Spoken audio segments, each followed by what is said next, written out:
Good morning. Welcome to Yap. Coming to you live at 5 a.m. Good morning. Good morning. Somewhere in the guys, world. Just didn't have my coffee morning, guys. Today, I'm joined by Mel. Mel's finally back on the podcast for the first time this year, might I add. Yeah. She's back. She has different colored hair, I think, from last time. Yes. She's not a redhead anymore. Yeah. She's a brownhead. What do you? Is that racist? I don't know. But yeah, we got Mel back in the mix. Yeah. Mel, welcome to Podcast. I know you've missed this set so much. I know. I missed a set and a little splotch mark on the table. They can't see that. Okay, so for those that don't know, like everybody watching this, we tried to record this. I want to say like 8 hours ago, and it didn't work because we fumbled one topic, and I kept referring to one as the other. So now we're gonna get into it. But let him gaslight me into thinking that one topic was the one brand was the other. Anyway. Yeah. For those that don't know, Mel, tell the people your role. I am the head of comms and the attention seeker. Me and my team were basically up in the comments responding to all the crazy little things that people say online. Yeah. This is going to feel weird. I feel like it's going to feel like deja vu just repeating the topics that we spoke about this morning. Honestly, slay. I think like you're the perfect person to speak on the beef that's going on right now. So the girls are beefing. Love a good beef. For the two brands that are beefing are Poppi and Olipop. I thought you were gonna say Anna Paul and Michaela. For those that don't know, Poppi and Olipop are two better for you options in terms of soda. Like they're like healthier soda drinks, fizzy drinks, and it was the Super Bowl once upon a time, and with the Super Bowl comes the idea that brands spend millions and millions on their marketing campaigns, just like any other brand. Yeah. Poppi was like, "Oh, let's dropping a I want a casual piece. I want a piece of that pie." So, what did they do? They were handing out vending machines. Yeah. To these like multi-millionaire influencers. And what happened, Mel? How much were the vending machines again? Was it like 20K or something? 29? Well, it's unclear. Okay. It's definitely like a couple dozen thousand. Like it's over 10. It's 5 figures. I'll say that. Okay. Safe bet. Yeah, but no, it's they were giving out these like vending machines, Poppi that is, to these influencers, and obviously like an influencer would, they were like hyped about it, so they'd make videos about it, blah blah blah, so on and so forth, and the people got really upset because it's like, damn, we're like your real core fan base, and you're giving out this free product, free drinks, free advertising to your influencers. Like I've been a brand loyalist for a couple of years, and you reward me by giving Alex Earl a vending machine. Yeah. I feel like it's such a shift day right now because like you see brands also no longer doing those influencer trips anymore. Yeah, yes. Like they're doing That was the biggest thing ever. Yeah. And then I think one day, was it Tarte? I think so. Came under fire for being like, this is not relatable at all. And I feel like this is pretty much the same case. Yeah. You know? But yeah, I think, I don't know. I feel like it's also a very interesting time. Like people don't like seeing rich people get richer or get all the perks that they already do on top of what they already have. Yeah. So I don't know. It's a tricky one. Yeah, I think it is annoying as a Joe Schmo. Like the hater in me does resonate with the fact that like, oh, if I'm like this person that's middle class, that has a middle class job, that will. Why can't I get a vending machine too? Yeah, exactly. No, exactly. It's like, damn, why are you giving this multimillionaire girl that can buy 20,000 vending machines right now?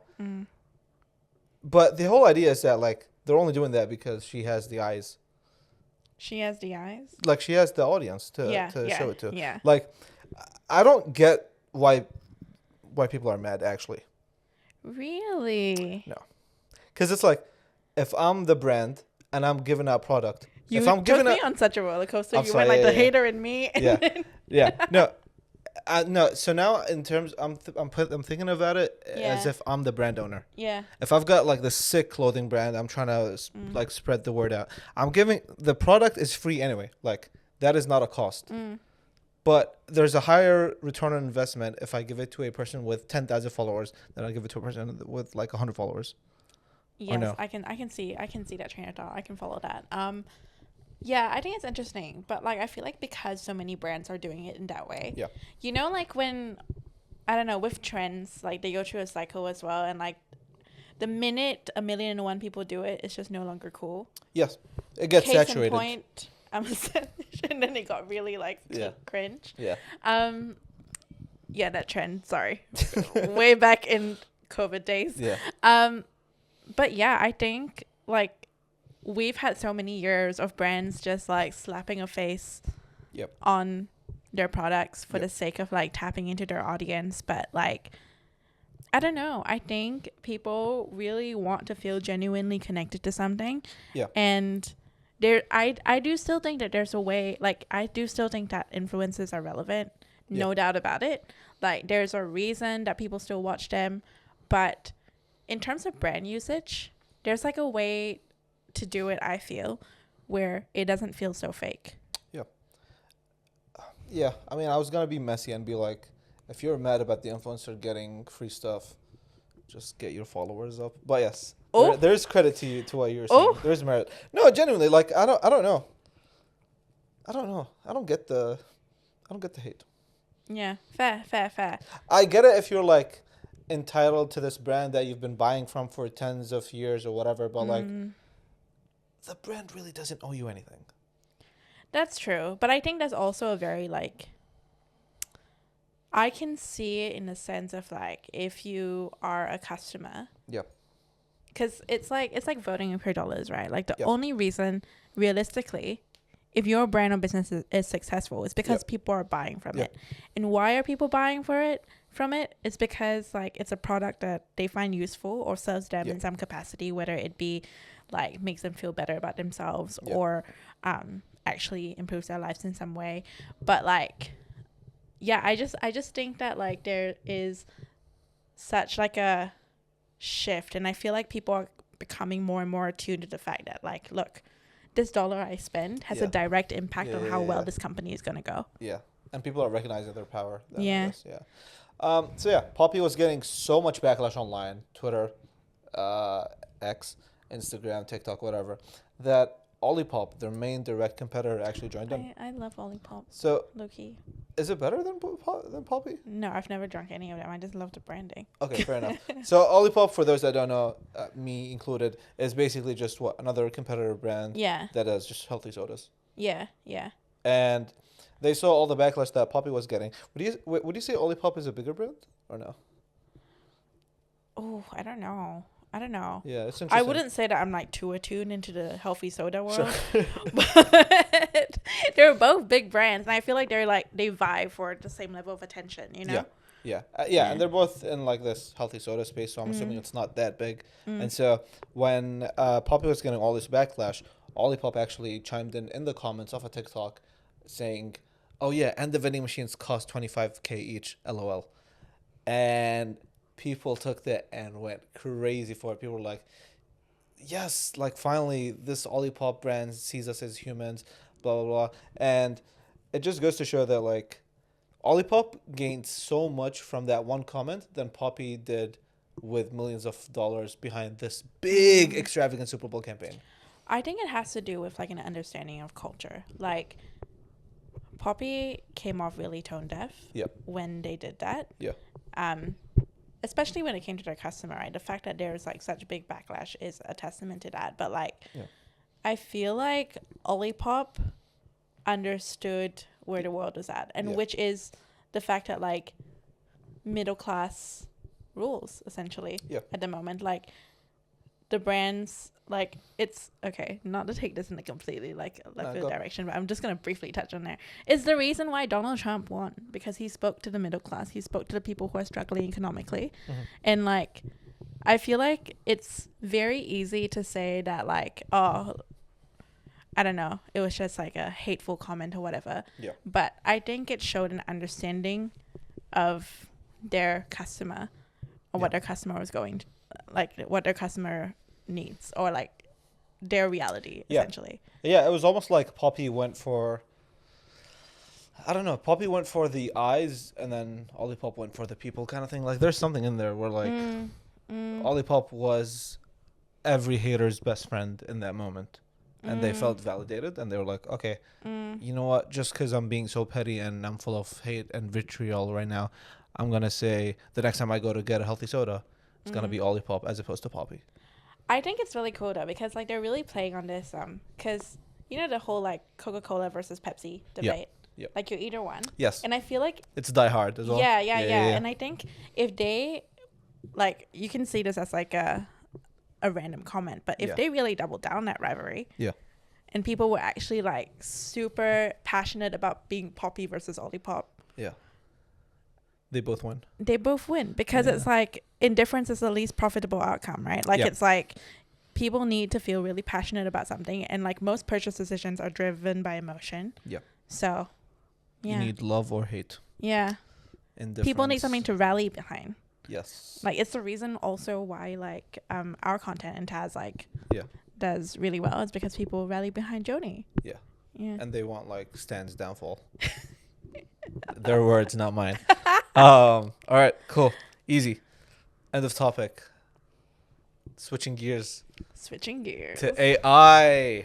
Gosh. My best friend.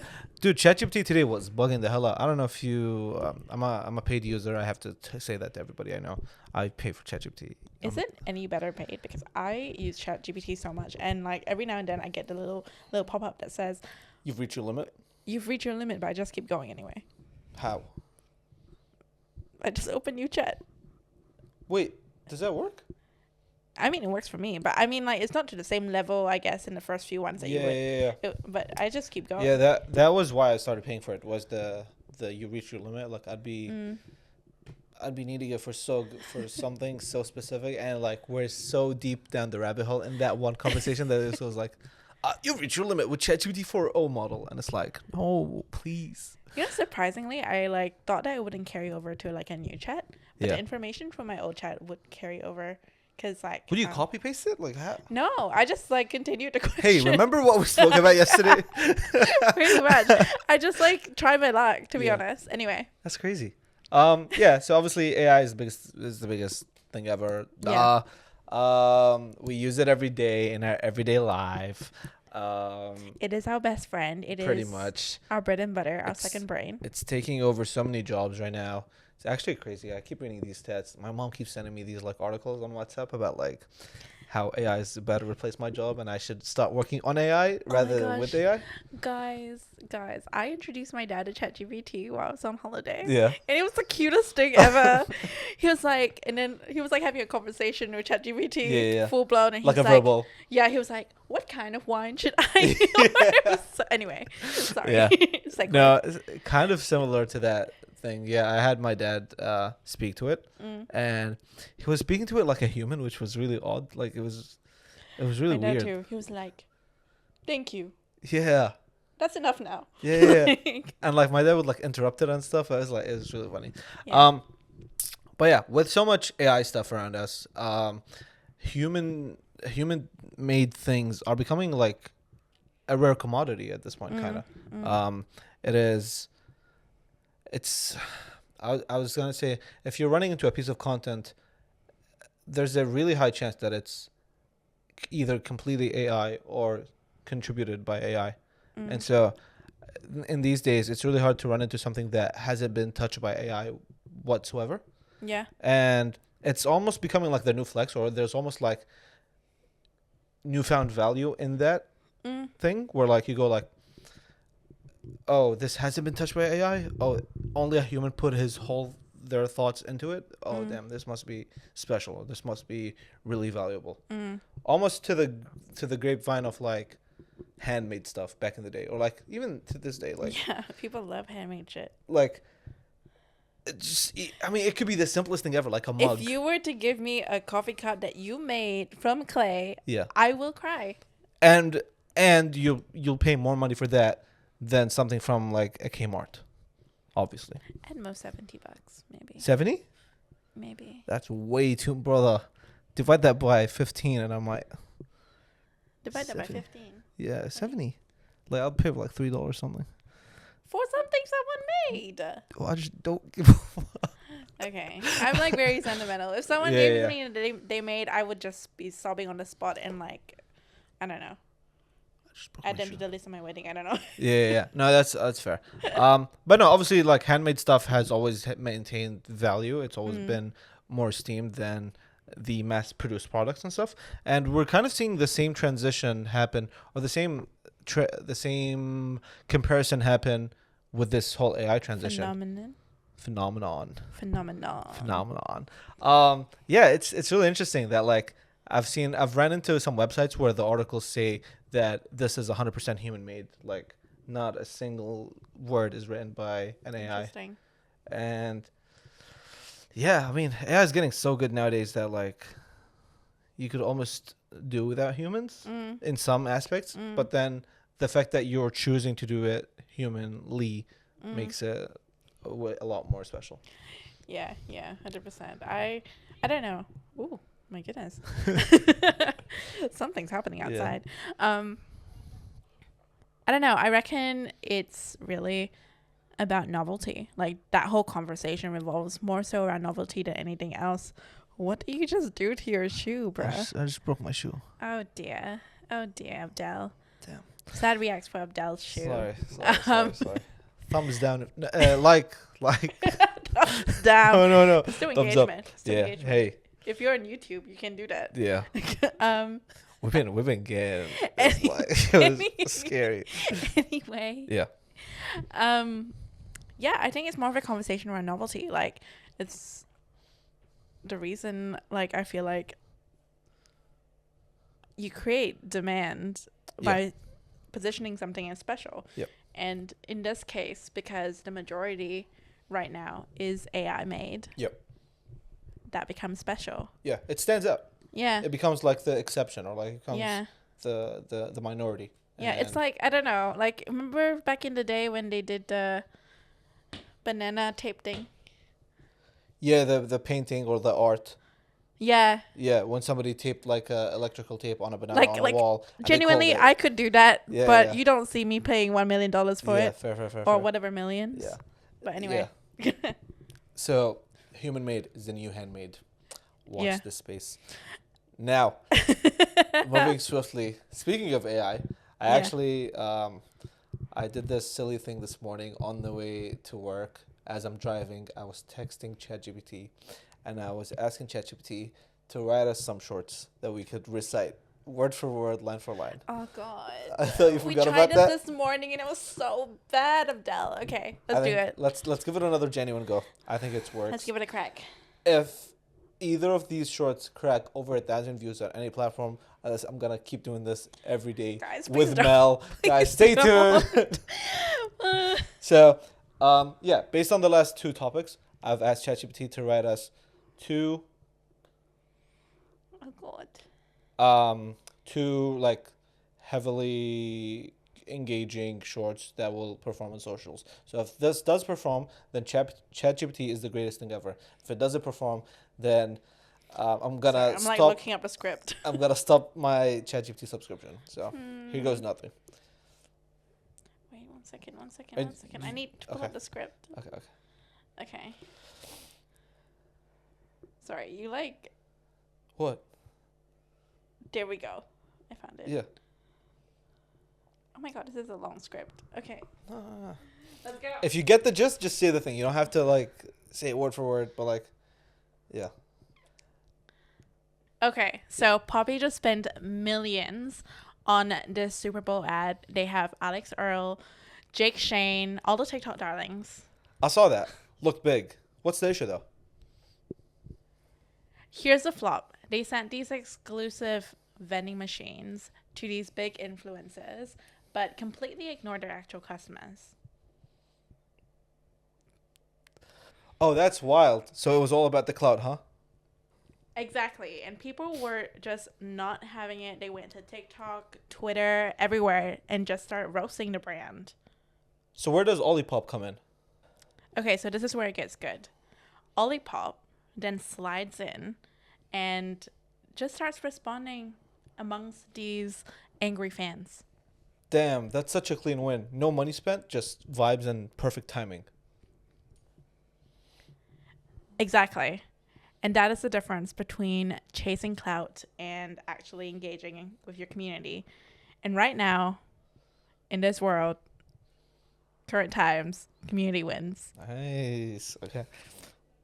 So, are you guys siding with Poppy's influencer game, or are you with Olipop's people first approach? Let us know in the comments down below. Yeah. Yeah! 1 million views. Bro, that was like... Okay, next night. Let's just go. Okay. I really want to go to the gym. Okay, this is me carrying up. Okay. All right, I got a question. Would you pay more for something that's purely 100% human-made? Depends. If it's something creative like painting or music, probably. But if it's like, I don't know, socks.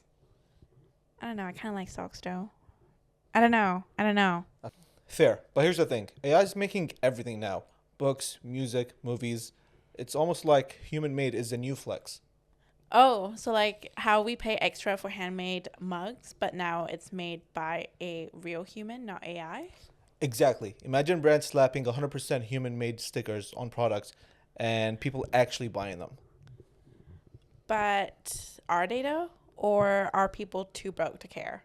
You let us know in the comments. Would you pay for something that's 100% human-made, or are you cool with AI? Let us know down in the comment section below. Subscribe to the newsletter. That was good. Yeah. I think. That was much better than what we were doing before that. The Olipop, yeah. So we'll see how good AI actually really is based on the performance of these two videos only in isolation. And yeah, guys, this was fun. I don't know if I'll ever do this again. David, I pray for you. How do you feel? How's your experience? How was your experience getting scripted by AI? Look, I think they had some beats. I think they did some things, but I think we could potentially, like, if we're gonna do a script, we should probably like go not do it on the fly. Yeah. Fair enough. With that being said, guys, thank you so much for tuning to the podcast.